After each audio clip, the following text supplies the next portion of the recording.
Some scholars interpret this to mean that only Allah knows their true meaning or reality, and since the word wa rasikuna fil ilm appears in the verse, they translate it as, only Allah and those firm in knowledge know their reality. Therefore, when scholars of firm faith reach a certain level, they also become aware of these interpretations. So, please tell me, in this verse of Surah Al-Imran, is the mention of those firm in knowledge related to those who know the interpretation? Certainly not. We have already clarified this. Obviously, this is not a matter that can be explained here in such a way. So, I would suggest that people refer to Ustad Imam's Tadabbur-e-Quran, or likewise, check my Tafsir al-Bayan, as many other scholars have also explained this. There is a pause before al-Rasikuna fil ilm, meaning only Allah knows their reality, and those whom Allah has given firmness in knowledge do not seek their reality. Rather, when these matters come before them, they say, "This is knowledge given by our Lord, we believe in it." Well, does it connect to what follows? It connects to what follows. That is, it is the subject, mubtada, whose predicate, khabar, comes next, and this becomes perfectly clear from the structure of the speech. And if you consider the sentence itself, the possibility disappears. Because if they already knew what the reality was, what would be the purpose of the following sentence? Then the whole issue would be resolved. The point stated there is that since this Quran guides you in this world, sets a goal before you, and prepares you for the day of judgment, the things it asks you to believe in are clear and definitive, and the things it asks you to practice are also clear and definitive, but the narrative told to you about your next life cannot be fully comprehensible to you yet.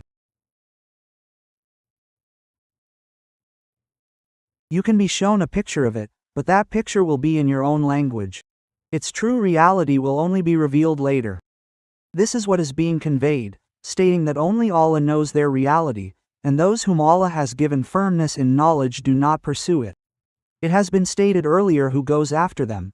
Those who go after them are the people in whose hearts there is perversity, who are not prepared to understand the truth by placing it in its proper context. In whose hearts is perversity? Meaning, when perversity arises in the heart, then look how beautifully it has been stated.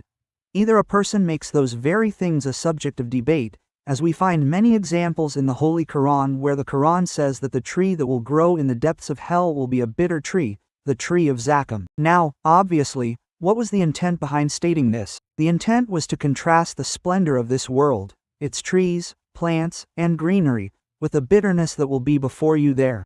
Now, instead of taking a lesson from this, they made it a subject of controversy, asking, on one hand, the Quran tells us that fire is burning in hell, and on the other, it says there will be trees there, so what is this? This is seeking discord, meaning, you did not understand the matter at all.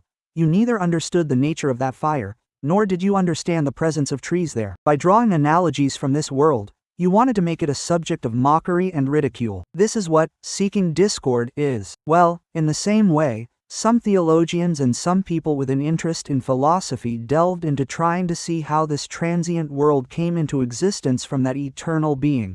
What is their mutual connection? How do his names and attributes manifest upon it? In what way does the creative process occur? These are not things that fall within our grasp. The Holy Quran has provided a summarized knowledge regarding them. Take revelation, for instance, as I mentioned, which we are required to believe in. We believe that revelation used to come to Muhammad, the messenger of Allah, from Allah. We believe that this revelation came to previous prophets and through it the Quran was revealed. Everyone believes this. But when people ask what its reality is, they ask you about the Spirit. What is this revelation that comes? Then Allah Almighty explained that it is my command that is issued, which takes the form of words. It is my command that is issued, which takes the form of creation. It is a word that emerges from my utterance and then reaches you, having traversed all the stages of communication. Qalila, a little, but you have been given very little knowledge of its reality. So, through this, it has been warned that the things meant for humans to know have all been explained by Allah in His book. Those things whose reality is impossible for a human to comprehend have been introduced summarily in a language that humans understand. The method of analogy has been adopted for them. As for their reality, that will be revealed after the Day of Judgment. Right, Ghamidi Sahab, you mentioned that regarding the opinion of whether scholars can also know their reality.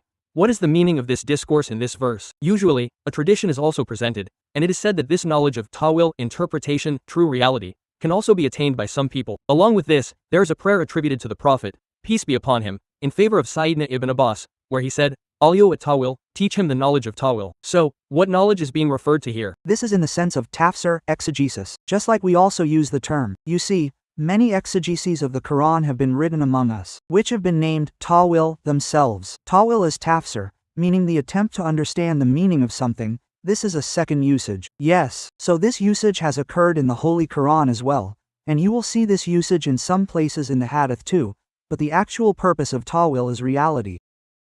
And when you want to know the reality of something, it must be either a matter of your observation or a matter of your experience, or it must have come into someone else's experience and observation, words were prepared for it, and it must be possible to communicate it to you. So the matter of paradise and hell is not like this, therefore, the word is used there in the sense of the thing's reality. Right, okay Ghamidi Sahab, tell me, when we open the Holy Quran and come to know that some verses are metaphorical, mutashabiyat, and some are categorical, maqamat, then where the second surah, Surah Al-Baqarah, begins, at its start come, Alif, Lam, Mim. When we look at its tafsir or further explanation below it, some scholars have labeled these as mutashabiyat, metaphorical, as well and said that their tawil, their meaning, and what is intended by them cannot be known by anyone except Allah.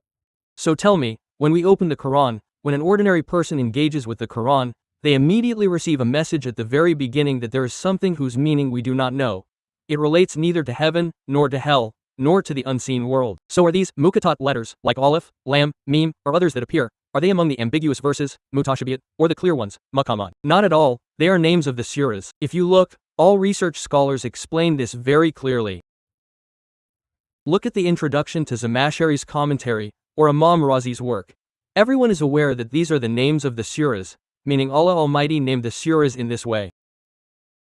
You know that the second surah of the Holy Quran is named Al-Baqarah. Yes, what is the meaning of Al-Baqarah? A cow or an ox? So tell me, what does this have to do with the subject matter of the surah? For example, if you did not even know the meaning of Al-Baqarah, what difference would it make to your understanding of the Quran? If you read some of the surah, it will be understood. Similarly, what is Ali Imran?